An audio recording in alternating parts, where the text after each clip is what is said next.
Greetings, friends. You are on the Ruslan Belov channel, and today, June 16th, 2026, we are analyzing the situation on the front line, and there is plenty to analyze. In Donbas, the AFU is losing town after town, the defense of Lyman is collapsing, the Ukrainian grouping near Costantinovka is in an extremely dire position, and in the Kharkiv region, the Russian army has launched a large-scale offensive across several sectors at once. This is going to be a packed update. And first, an important request. YouTube is actively cutting and suppressing the reach of this kind of content.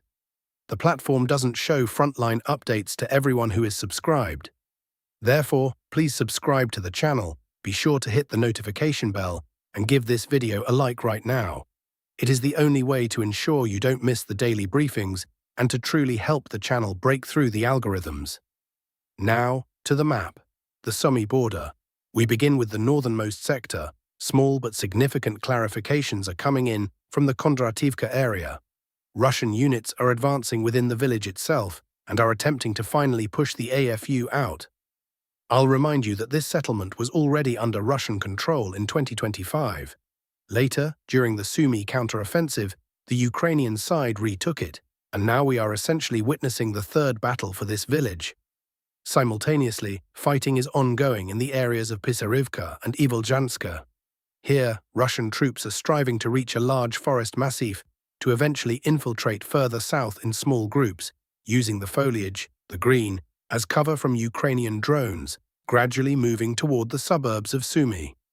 In essence, the battles for this sector are preparation for a further push along the highway toward the city of Sumi and the establishment of logistics from the border. The Kharkiv border and Kosacha Lopan. North of Kharkiv, the north group of forces continues to form a buffer zone, and the offensive here is gaining momentum. Recall the logic of recent weeks. At the end of May, the border village of Granov came under control. In early June, neighboring Shevchenko followed, and now pressure is shifting from these villages toward the relatively large settlement of Kosacha Lopan. Today, the first serious confirmations are appearing. Previously, reports of advances within the settlement came only from the North Group itself or individual experts, but there was no objective confirmation. Now, however, pro-Ukrainian resources are publishing videos of FPV drone strikes on Russian positions in the northern part of Kosacha Lopan, and the map is being adjusted based on this footage.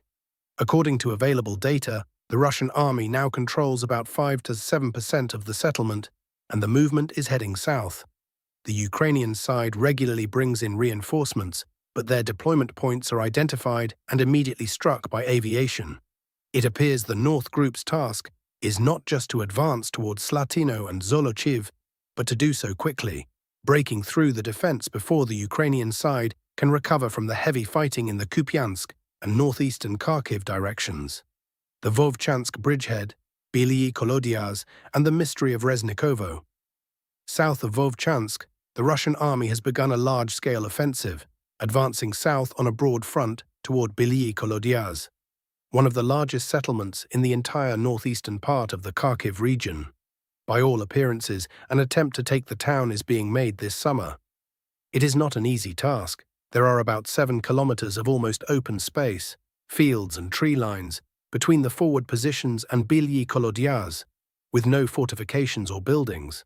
Therefore, simultaneous attempts are being noted to bypass the settlement from the west through Losevka, Shesterevka, Sosnovy Bor, and Ukrainske, meaning the offensive is moving in several directions at once. But the most interesting development today is unfolding further east. Ukrainian resources report that Russian soldiers were spotted in the settlement of Resnikovo, and this is, to put it mildly, unexpected, as it is at least 6 kilometers from the Russian army's forward positions. Exactly how Russian groups infiltrated that far is not yet fully clear. If this is a breakthrough from Budarki, it is a very serious one. But then it's unclear how they entered, as neighboring Varvarivka, through which the road to Resnikovo runs, is still under AFU control. If this is an infiltration from the east, from the border, the picture is even more interesting. It would mean small Russian infantry groups could be present in several surrounding villages. In any case, this indicates that the AFU defense north of Veliki Burluk has begun to crumble. The territory here is already difficult to hold, effectively flanked from the north, east, and west. Against this backdrop, the Ukrainian side simply lacks the manpower to hold the borderlands. Mobilization is extremely strained, and less motivated people are being sent to the front, leading to such failures. Kupansk sector, the eastern bank of the Oskil. Here, the map has been redrawn in 6 sectors at once, and it appears the Ukrainian army has almost completely abandoned the eastern bank of the Oskil River. Russian assault groups managed to advance in Podoli, south of Kupiansk, and within Kupiansk-Vuzlovye itself, in the city's residential areas. Published videos show dozens of Russian flags raised between Kupiansk-Vuzlovye and Kovsharivka. Everything that could be geolocated has been added to the map. I should specifically mention Kovsharivka and Novousinove. These are large settlements with high-rise buildings, serving as a serious fortified defense hub. Earlier, premature claims were made by the Russian side about the full capture of both villages, which were not confirmed by facts at the time. The territory remained a grey zone. Now, 2.5 months later, the advance has truly begun. The zone of control is expanding both in the private sector and in the high-rise areas. Further south, confident control over Glushkivka and the territories east of it is confirmed, as well as full control over Zarizov. This means the AFU in this sector are effectively in a pocket, and it is a major question whether they will be able to manage an organized withdrawal at all. In total, this adds up to a single objective. The bridgehead along the Oskil from the state border to Krugliakivka is now approximately 98% under Russian control. The main goal for the summer is to push the AFU to the right bank of the river. Next, preparations for crossing the Oskil and forming a bridgehead on the Ukrainian side are underway, which would open operational space toward Izium north. Given the current pace, a second, essentially a third battle for Izium looks almost inevitable. Borova and the Borova pocket. Slightly to the south, the situation is twofold. On one hand, there was a Russian entry into Borova itself. Reports claimed the settlement was taken and flags were even raised in the eastern part, but they failed to dig in, and Borova currently remains under AFU control. This is one of the most fortified defense hubs in the entire sector. On the other hand, to the east, from the area of Borivska-Andrievka, Russian units managed to enter the north of neighboring Shayikivka and cut the highway to Pervomaiske. According to pro-Russian sources, approximately 20 to 30 Ukrainian battalions are stuck in the Borova pocket. They are trying to hold the bridgehead and counterattack north of Lyman to slow the advance. However, it appears these counterattacks are merely covering a reorganization before a gradual withdrawal to Izium and the western bank of the Oskil to organize a defense southeast of Kharkiv. Lyman, the defense is collapsing, and now the most vital news from the Lyman area. Over the past 2 days, the West Group of Forces has published a large volume of confirmed advances. Lyman is one of the largest cities remaining under AFU control in this remnant of Donbas, and although it consists mostly of private housing, its strategic importance is paramount. If the AFU loses it, they will have to abandon their lines and retreat across the Siversky Donets towards Slovyansk. Yesterday, Russian troops managed to close a large pocket in the Stavki area, where Ukrainian units had been holding out for a long time, and occupied the entire northern part of the city.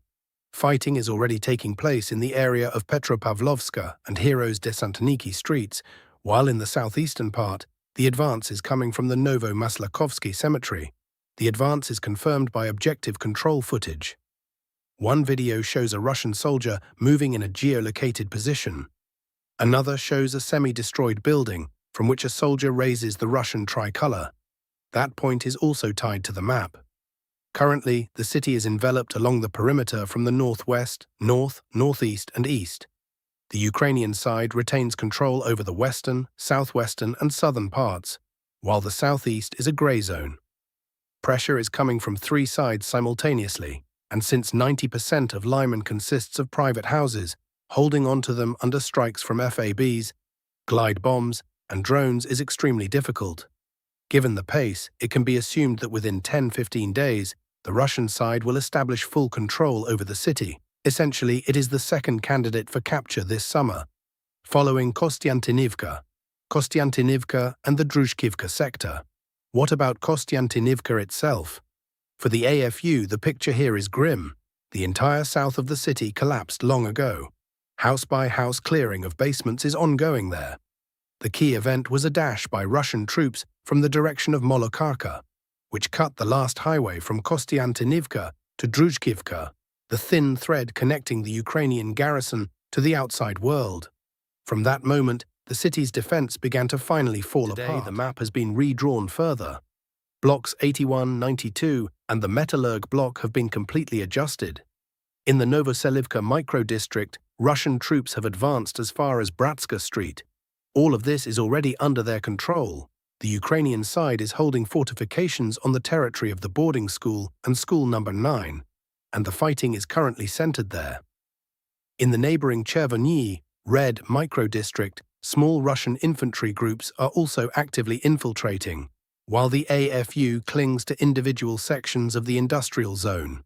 New video has been published showing Russian flags in the northeastern and central parts of the city. One raised near the central market, another at the Kostantinovka chemical plant. Adjustments were made based on this footage. Some mappers are already marking the area of Polyclinic number 2 as a grey zone. The Russian Ministry of Defense reported another 120 buildings coming under control. It is important to note a discrepancy in sources here. According to some data, the Ukrainian side broke out of the encirclement in the central block. According to others, about 300 AFU servicemen remain in a cauldron with the exit bottleneck already closed. This is a contradiction that needs clarification, but in any case, the battles in the city are nearing completion, and there is a possibility that Kostantinovka will not hold out until the end of June. To the west, the settlement of Dolha Balka, formerly Artema, has come under control. The AFU has been pushed out, and the pocket formed between the city and the Dobrailia salient is currently being cleared. The Dobrailia salient. This sector has become significantly more active in recent days. The second settlement taken within 24 hours was Novy Donbas. Long battles for it have ended, and the AFU was forced to abandon it completely. According to the Ministry of Defense report, the distance from Novy Donbas to the city of Dobrailia is now no more than 3 kilometers. This means we can expect the start of battles for Dobrailia itself within the next 2 to 3 weeks. Simultaneously, battles for Belitska are nearing their end, and judging by the configuration, some Ukrainian units are falling into operational encirclement.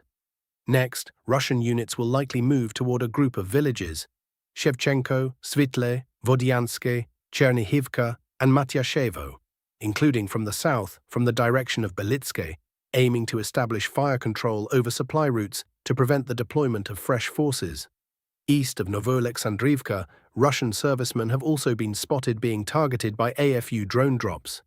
In essence, Dobrailia is the last settlement shielding the south of the Kharkiv region from a deep breakthrough, and it is here that high-intensity fighting should be expected in the near future.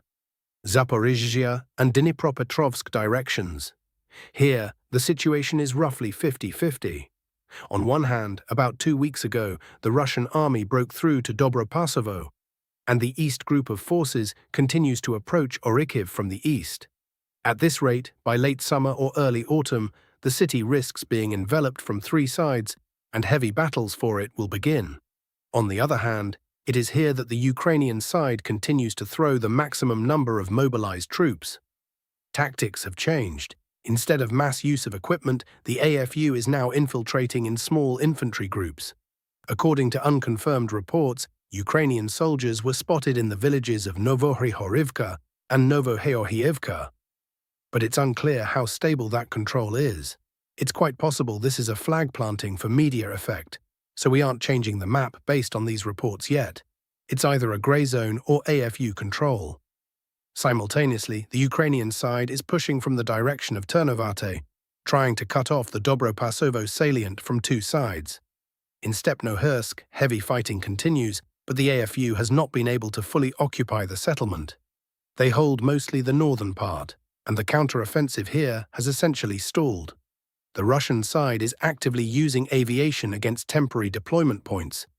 preventing the Ukrainian grouping from gathering a critical mass. Crimean direction. In the last 24 hours, there was one telling video from pro-Ukrainian resources: AFU drones striking equipment and commercial trucks near the North Crimean Canal. I'll remind you that long-range drones previously disabled crossings in the areas of Armyansk, Chonhar and Henichesk, forcing logistics to shift toward Kalanchak.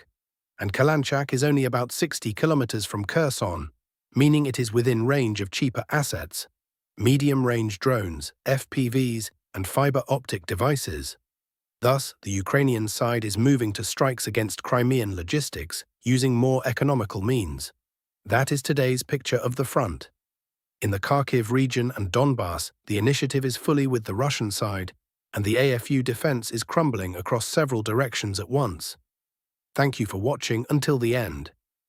Give us a like, subscribe to the channel, and hit the bell so you don't miss the daily briefings. All the best to you.